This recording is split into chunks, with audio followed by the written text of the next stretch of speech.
The floor is yours, Ms. Rodriguez. Thank you, Mr. President, colleagues. We are going to actually, let's start with a video clip really quickly. Oh, you're doing a video? That's so cute. Did you edit it?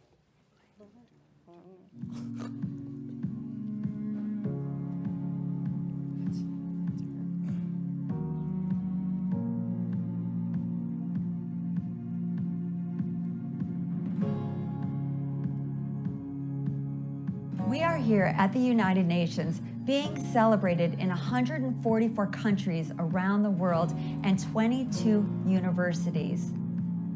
You know, I think in most cultures today, women are up against many male-dominated cultures, right? And so, you know, breaking through that ceiling, breaking through that barrier, we've certainly had it here in the U.S. You still have it in other countries, and you know, while we've made strides, you know, we're still fighting the fight.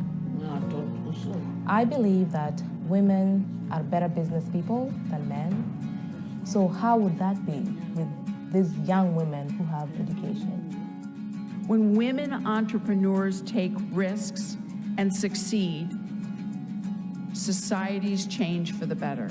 It becomes easier to accept the idea of a woman as the family's breadwinner, the head of a household, a community leader, or a head of state.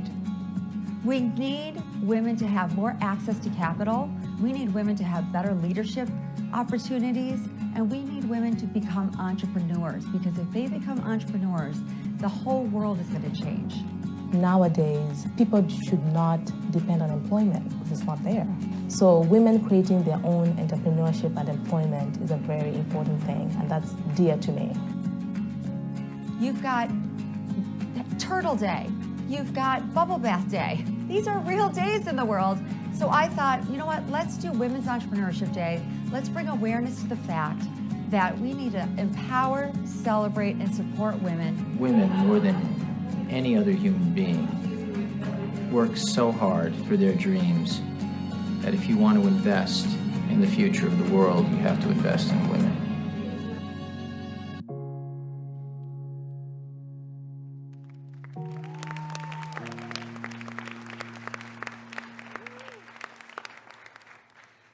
What an incredible introduction to talk and celebrate, to open us up as to why we're all here today. Women are a driving force in our city's growth and prosperity, and it is essential that we continue to promote their businesses and expand access to resources and capital. You know, I'm so proud that I had the opportunity to serve as a commissioner on the Board of Public Works under the leadership of Mayor Garcetti, because it was in that role that I recognized an incredible and unique opportunity we have here in the city of Los Angeles, and that we are an incredible economic engine. But making sure that we create that access and opportunity for more women businesses is part of our mandate, to make sure that we have contracting and open up our doors to the diversity that exists in the city, and that we should have contracting that is reflective of the city of Los Angeles's diversity.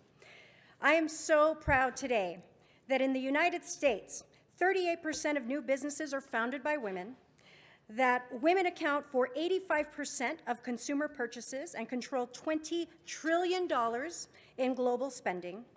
Women are the world's most responsible borrowers, in that they pay back microloans worldwide today at a rate of 97%. I would say we're a really great list. Los Angeles has one of the most dynamic economies in the United States, and it's fitting that we declare November 19th Women's Entrepreneurship Day in the city of Los Angeles. And today's presentation is in partnership with Mayor Eric Garcetti, a gentleman who is no stranger to helping to open up opportunities for more women in this city. I want to thank the ladies that are here joining me this morning that have made it their mission to help open the doors and help shed a light on our opportunity to be more supportive of women entrepreneurship in the city of Los Angeles and around the world. And so at this time, I'd like to invite Mayor Eric Garcetti for his remarks. Thank you so much, Councilmember Rodriguez, for your leadership. And you've done this long before you had the honorable before your name. It's something that I know is a core belief of yours and of this council. This has been a place where Los Angeles has set the bar, even as we recognize how far we still have to go to reach even higher. In fact, the first time I ever came to City Council and City Hall in any kind of public citizen capacity was to testify here on a task force called the Task Force to Implement CEDAW, the Convention on the Elimination of All Forms of Discrimination Against Women. So my first kind of political, getting my feet wet in this building was around the idea of gender equity. And I want to thank you, Council President Wesson, all my friends on the City Council for welcoming me back here today. And with all the entrepreneurs who are behind me, who make this such a strong city and such a vibrant world, I think that we feel today that even more urgently than we did just a couple months ago. But when I became mayor, I tried to bring together with our city's First Lady, my wife, Amy Elaine Wakeland, a lens on gender, to not just have it be a segregated part of our city operations, but a value across the board for all 37 departments that we have here. We had an executive directive that I put out on gender equity requiring every single department to come together to share best practices, to measure things, and to look at it. And it's something that we do with my own office. And so if you'll indulge me for a second, I just want to say what the statistics are, because I think if we don't own up to our own statistics and change them, we can't demand that of others. In the mayor's office, and through the powers that I've had, 8 of the 15 general managers that I've appointed have been women, a majority. 3 of my 6 deputy mayors are women, 50%. 49% of my senior staff, and 100% of my chiefs of staff. We looked at the wage gap in the mayor's office, and we're not completely closed, but we're about as close as any office we could find at this level of government. Was 98 cents to the dollar for women and men in the office, 2 more cents to go. With your help, more than 50% of our city commissioners are women for the first time in our history. It's fluctuating between about 52 and 58% on any given month. And then we looked at things like, through the help with Mount St. Mary's, what are we doing with the contracts that come through City Council and that come to my desk? In fact, we wanted to look at expanding opportunities for women-owned businesses, and we saw that when I became mayor, only $11.5 million of everything we procure was going through a WME, a women-owned enterprise. Today, just 4 years later, we've improved that to $43.3 million. If government, which is supposed to go slow, and which has bureaucracy and, is, at least from the private sector, always seen as kind of the slower laggards and things can go that quickly, imagine what we can do in the private sector. Imagine what we can do in Hollywood in the midst of the Weinstein, controversy that's going on, where you look in Hollywood and the top 100 most powerful women in Hollywood all report to a man. So we wonder why there's things like sexual harassment and assault going on in that industry. But it's not just in industries where there's a spotlight. As we've shown here, working with our friends at SEIU, we saw that in our own high-rises, women who clean, the janitors, some of them undocumented, are the victims of sexual assault and sexual harassment as well. So the work that we are doing here today is to make sure that we spread the idea of gender equity across everything that we do. And the way that we're looking at it today is highlighting the creative entrepreneurs so often that are women in this city. The goal in October, we launched, as many of you know, LA Original, which is highlighting products made in Los Angeles, led by Los Angeles companies. We created a logo, a promotional campaign. You can see it from our bus benches all the way to the airport. And 26 local companies and retailers, half of which are women-led, are making their products available with LA content in them. Electric bikes, furniture, t-shirts, handbags. In fact, at Getty House, we just had a coming together where people could buy their holiday gifts, supporting groups like the Downtown Women's Center, which works with formerly homeless women to become makers. And we sold over $30,000 of Christmas and holiday gifts that will benefit some sort of social enterprise. And it's not too late. You can go to the Westfield Mall where there's the pop-up of LA Original, or go to laoriginal.com. Even as you sit at your seats, not that I'd ever encourage you not to pay attention to 100% of what's going on in the council meetings, but if you haven't shopped, go to laoriginal.com.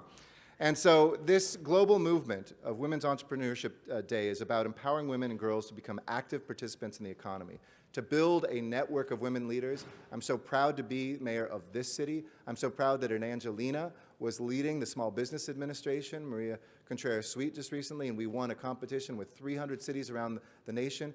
to get startups started in a day. And now what we have done in our portal for our city's business site allows businesses to get started in a day, and we're sharing that with entrepreneurs around the country, and that was led by a woman as well. It's a global movement that's celebrated, as was mentioned, in 144 countries and 110 universities. So let me introduce the woman who is behind this great movement. The CEO and founder of Women's Entrepreneurship Day, the one, the only Wendy Diamond. Please welcome her with a Los Angeles welcome to this angel in the City of Angels. Wendy. Welcome. Welcome. Thank you so much for having, and we're so honored, and thank you again. This movement was created originally because I ended up in Honduras on vacation, not realizing it was the murder capital of the world. And when I went to the murder capital of the world, I ended up in the jungle at this hotel, not realizing that I wasn't allowed to leave this hotel. So after 3 days of watching birds, with all these people that were willing to risk their lives to watch birds, and they were bird watchers, the manager of the hotel said, "You would love to go meet this woman that runs an organization that gives microloans to poor women. And it's safe, 2-hour drive, just have a fun time. She's really amazing." That journey changed my entire life by saying yes and open to the opportunity to take this, enlightened my whole mind towards women's entrepreneurship. I've been an entrepreneur my entire life. I've never worked for anyone. No one would hire me. And my career is, I'm a social entrepreneur. I created a company called Animal Fair when I realized there were 12 million animals euthanized a year. I brought celebrities in pop culture to the animal rescue world, 10 books, 5 TV shows, 3 Guinness World Records. After going to this community in Honduras, I was supposed to spend a couple hours. I spent 3 days with these women that lived on 50 cents a day, not even $1 a day. And I realized, wow, what a $100 microloan can do to change a family. This $100 microloan, these women literally were able to open up their own businesses, and they would educate their children and provide for their families. I came back to New York and I said, wow, I can take what I did in the animal world by simplifying the message on adoption and bring it to the women's world, to show the world why we need to educate the world on why it's so important to empower women in business. Because women, when they earn money, 90% of that money goes to educate their children and provide for their families, which uplifts the entire community. And, as Councilwoman said, women are paying back these loans at a 97% rate. So I went around the world and I found the most incredible people I knew. And we're talking, just this couple months ago, the Prime Minister of Lebanon proclaimed our day. Congresswoman Grace Meng recognized our movement in Congress this year. The President of Mexico State proclaimed our day, and New York State Governor Andrew Cuomo. So we are so honored that Mayor Garcetti and Councilwoman Rodriguez has taken on our movement, recognizing the importance that if you empower women in business, you truly can alleviate poverty in this world and make this world a better place. Thank you.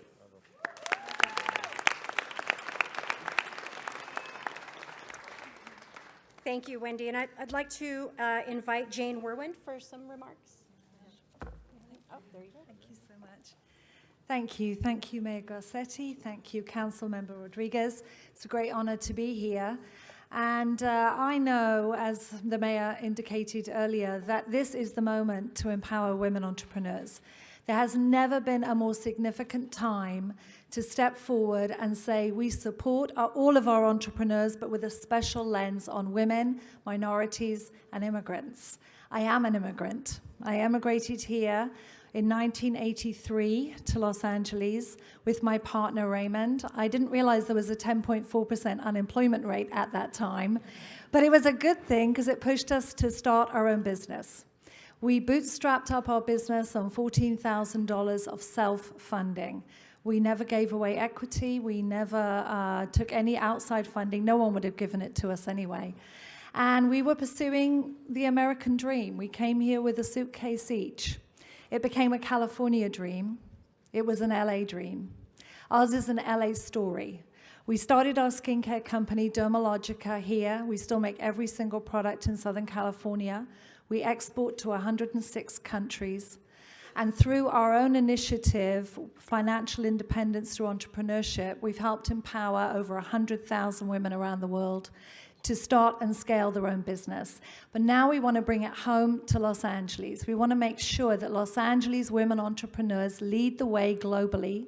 We're stepping forward with a grant in partnership with the Mayor's Office and with the Opportunity Fund to help fund women entrepreneurs. The Whirlwind Foundation will be providing major grants to women entrepreneurs. We're looking forward to scaling that. And I put a challenge out. It's the Women Entrepreneurs Challenge. We want to hear from women entrepreneurs in Los Angeles to apply, step forward. We want to hear your story. We want to help you. And I also throw a challenge out to Los Angeles businesses. If you have had your start here in our city, and this city has been as good to you as it has been to us, and the women in the salon industry, 64% of all salons are owned by women. We want you to step forward, and we want you to match funding. We want you to step up, promote women entrepreneurs, and join together in a coalition that will be moving forward next year and making sure that Los Angeles leads the way for women entrepreneurs. The Whirlwind Foundation is excited to support the Mayor's initiative. We're very grateful for the support of the entire council and Councilmember Rodriguez, and we're looking forward to making it an incredible opportunity for women in the city. Thank you. Thank you, Jane. And we have a number of certificates and recognitions to do, and we will make sure that we acknowledge all of these individuals for their contributions in the city of Los Angeles. We have 6 honorees today that we want to recognize. Shannon Delamore, who's the co-founder of Glam Glow. Great product. Mickey Reynolds, the executive director of Grid 110. Jane Whirlwind, co-founder of Dermalogica and the Whirlwind Foundation. Fabiola Jacques Diaz, founder of California Testing and Inspections. And Fabiola, I'm going to make special note, Fabiola was one of the first graduates of our Small Business Academy, and as a result is a successful contractee with the City of Los Angeles. Lucy Lynn, founder of Absolute Security 9. And Raquel Orachena, founder of Orachena Construction Services. And with that, we have a proclamation acknowledging Women's Entrepreneurship Day. And if it's any one single message, it's that you invest in women, and we deliver and we elevate communities, not just in Los Angeles, but around the world. Thank you, colleagues. We'll go pictures in the back. We'll take pictures in the back. You want to do one here first? Okay. All right.